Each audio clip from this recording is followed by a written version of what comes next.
Hey everyone, hope you all are doing well. I am excited to bring this topic to you all.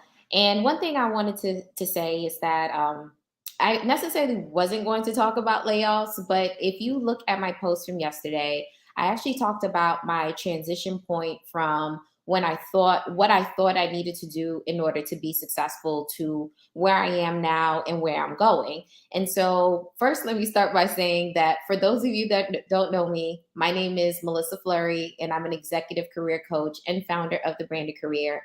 And my main mission is to help people of color, Black women, really ascend through corporate America through leadership development skills as well as salary negotiations. And a key part of that is really understanding and articulating your values so that you can maximize the opportunities and exposure that you have within corporate. And so, for those of you that don't know my story, a huge reason why the branded career exists is because I personally have gone through a layoff. And I know that right now there are those that have been laid off, and then there are those that are worried about being a part of the next round of layoffs. And I really want to shift people's perspective on what a layoff is, how to really cope with it, deal with it, but then also prosper through it.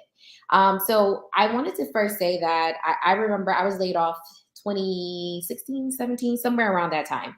And the thing about a layoff is that I know back then, although it was common and you knew that, people were getting laid off, and you also understood that a layoff didn't necessarily mean it was a reflection of your performance per se.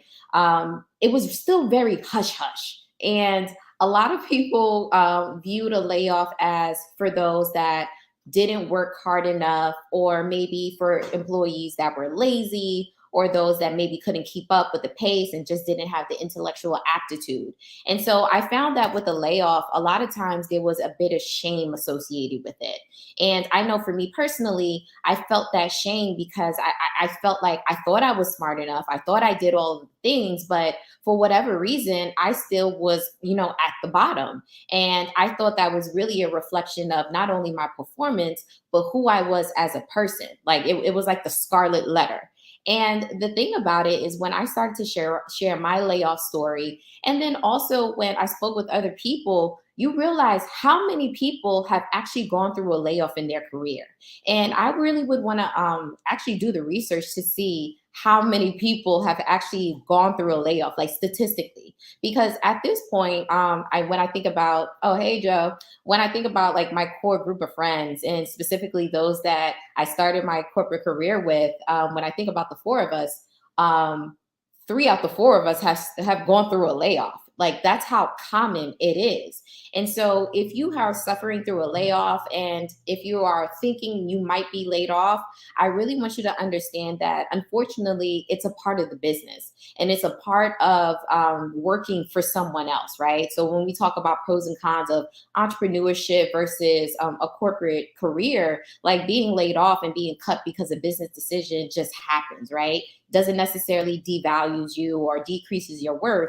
It's just something that happens. And so it really doesn't mean that having a corporate career is bad, because on the flip side, if you look at entrepreneurship, there are days you don't make money. There are days you might not have customers, right? But that doesn't necessarily make you a bad entrepreneur. It's just a part of the business.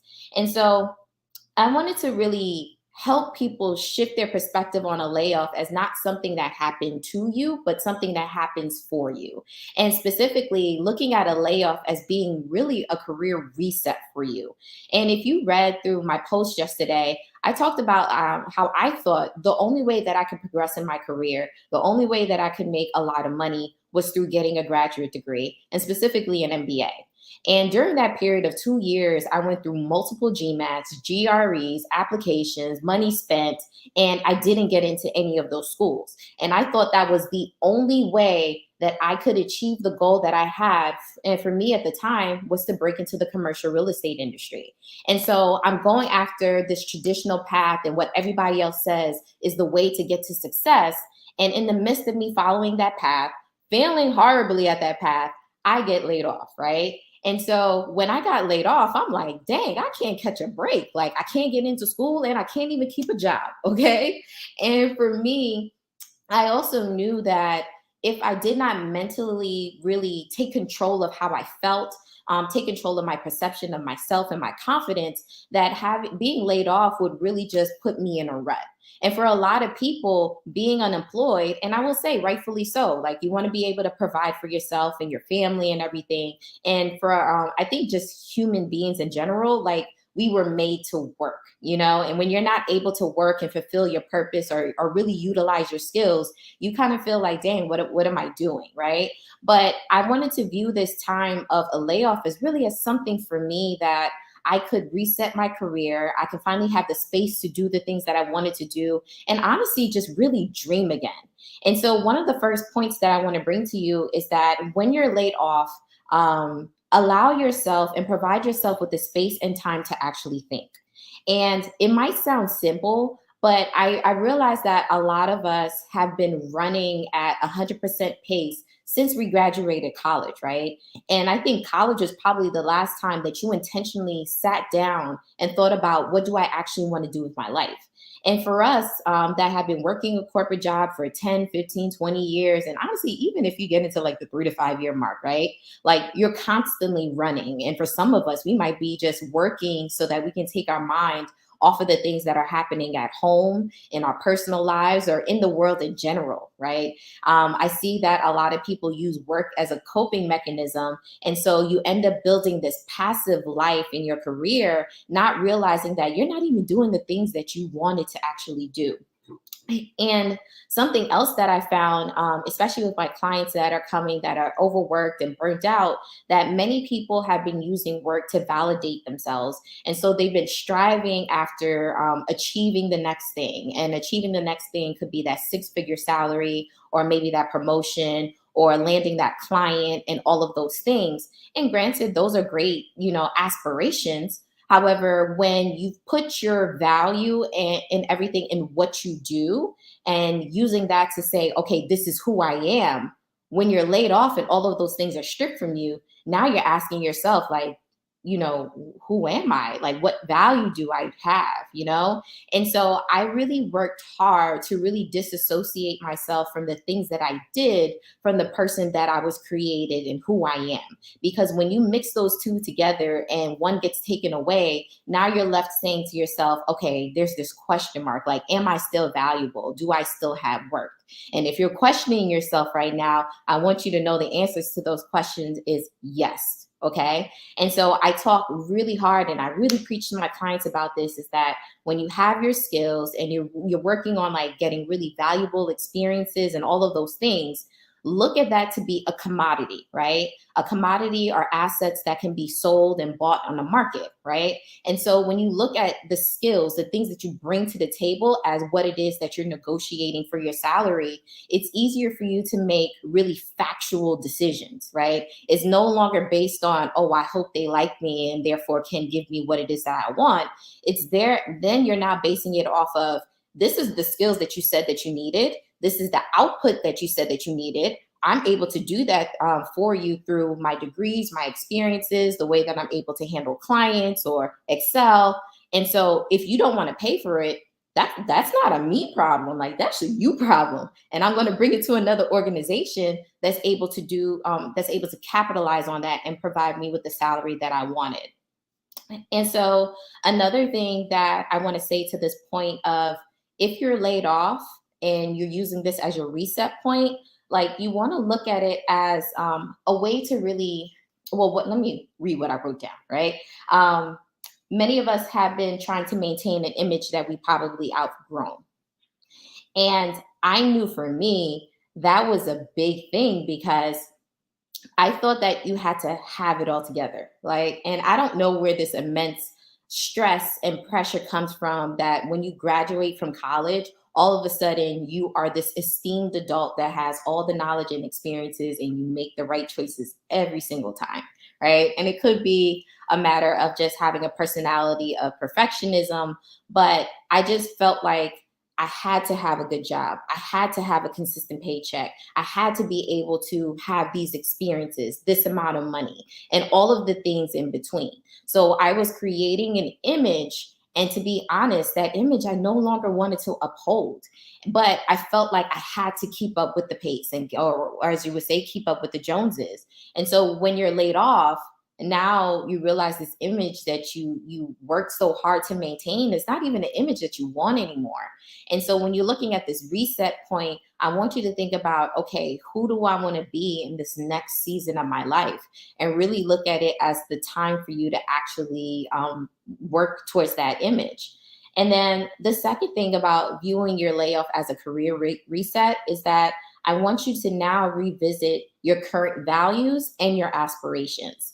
And so, what you were constantly working towards when you were an undergrad or in graduate school may not be the same things that moves you as you're moving into your 30s and your 40s. And so, maybe 10 years ago, your value was really, company prestige and having financial stability, right? And maybe you've actually achieved those things. But after a layoff, for you moving forward, it really could be now, okay, company culture, autonomy, or career development.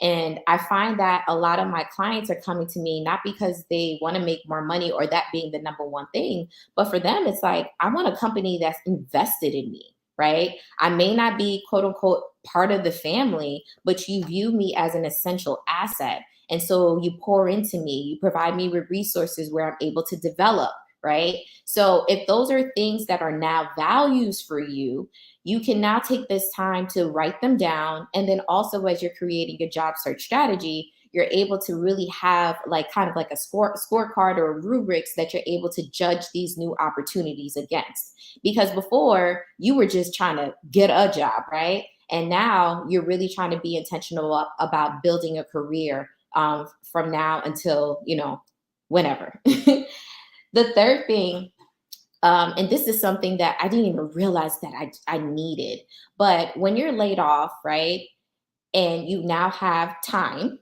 right? I realized that this was the season that I was able to really reconnect with family and friends. And I know someone's thinking like, "Whoa, what does that have to do with anything?" And I realized that a lot of us have been striving so hard that we've isolated ourselves. We're really living in a hyper connected world through social media, but I've noticed that a lot of people have probably never felt so much alone, even though we're connected, right? Even though we're scrolling and reviewing, right? Because we're feeling like we don't have those friendships anymore, or our family misunderstands us. And I think through a layoff, you're able to really intentionally now build relationships with those that you want to, even having tough conversations and realizing that, okay, this relationship, and it could be a romantic relationship that I thought was what I wanted, but now that I really have the time to really see this person for who they are, you know what, this isn't the right fit for me. And so I think that if you're in this reset period, really reevaluating your relationships is going to be fruitful for you, because if you're going into this new career and thinking, I really want to be more whole, right? Relationships are a big part of that. And I think that this is the perfect time to invest in it and also prune those relationships that are not fruitful for you. And then lastly, when thinking about this as a career reset and not a layoff, is that you're able to intentionally take the time to structure your plan. And I mentioned this briefly, but the last time any of you have probably thought about, okay, this is what I want to do, this is why I want to do it, and this is how I'm going to do it, was probably when you were in college. And after that, it's kind of like, I just fell into this experience. I just got this promotion. I just got this job. And hey, I just bought a house, so I need to make more money. Hey, I just had, more kids, so I need to, step up my game at work. So a lot of the moves that we have made were very reactive. And when you're laid off and you have the time to reset your direction, reset your focus and your intention, now you can be very proactive about it. And you might be asking, okay, I'm laid off, but at the end of the day, I can't pay my bills with intention, right? I get it. I understand. And I think the thing about being in this position is that you have to take the time, and the time could be one day, 1 week. If you have financial capabilities, it might be 1 month, right? It really depends on you and your situation. But I strongly encourage that you take some time for you to really sit down and write, okay, I've spent 15 years in project management, but that's not really what I want to do. If I had the capabilities, if I had, if I went all in, I might want to move into strategy, or maybe I actually want to move into operations or a client facing role. But if you don't give yourself the opportunity to dream a new dream, you'll constantly be doing the same things, and you'll be jumping from career layoff, same career layoff, career layoff. And it's a constant cycle. And you're wondering why your career has looked exactly the same for the past 20, 25, and 30 years. So I want you to know that with a layoff, it's hard, it's difficult, but it really can be viewed as your reset point. Like I'm telling you, go look at my post from yesterday. I literally talked about all the L's that I was taking. And with an unexpected layoff, I was able to start rebuilding a career that was intentional and being proactive about the experiences that I wanted. And if I'm very honest, I don't think I would be where I am now had I not been laid off. Because during that layoff, or that layoff forced me to really say to myself, like, wow, like I've been comfortable in this position for a while. And so for those of you that maybe loved your job, right? You loved what you were doing. And something that I'm reading constantly with these layoffs from like Google and Microsoft or Goldman Sachs or any of those list of companies is that, a lot of you really loved your experiences. And so I will say, one, grieve what it is that you lost, but don't think that that is the peak of your career. And I think that's a mistake a lot of us make. We think that the right now is the best that it can ever get. And I think that if you're a big dreamer, I think that if you're a high achiever, allow yourself to just grieve and let go of what you thought would be the best, and allow yourself to dream something that's just far beyond anything that you can imagine. So, that's all that I had to say to you all today. I'm really excited to connect with you. If you want to, book a call with me just to really talk about your next steps, you can definitely go ahead and click the link in the bio, link below. I be thinking I'm on YouTube. Link below the video where you could book a one-on-one call with me. If you're thinking like, you know what, hey, like I'm just trying to figure out a plan through this unemployment, you can head over to Amazon. I've actually published a book a few years ago called The Unemployment Guide: How a Setback Can Launch Your Career. And I'm telling you all, I'm speaking from from an experience. And so through that book, it's actually part my story, but a huge part of it is really just strategy for you to plan your next career move. And so with that, I hope you all enjoy your weekend, and I'm looking forward to connecting with you offline. Bye, guys.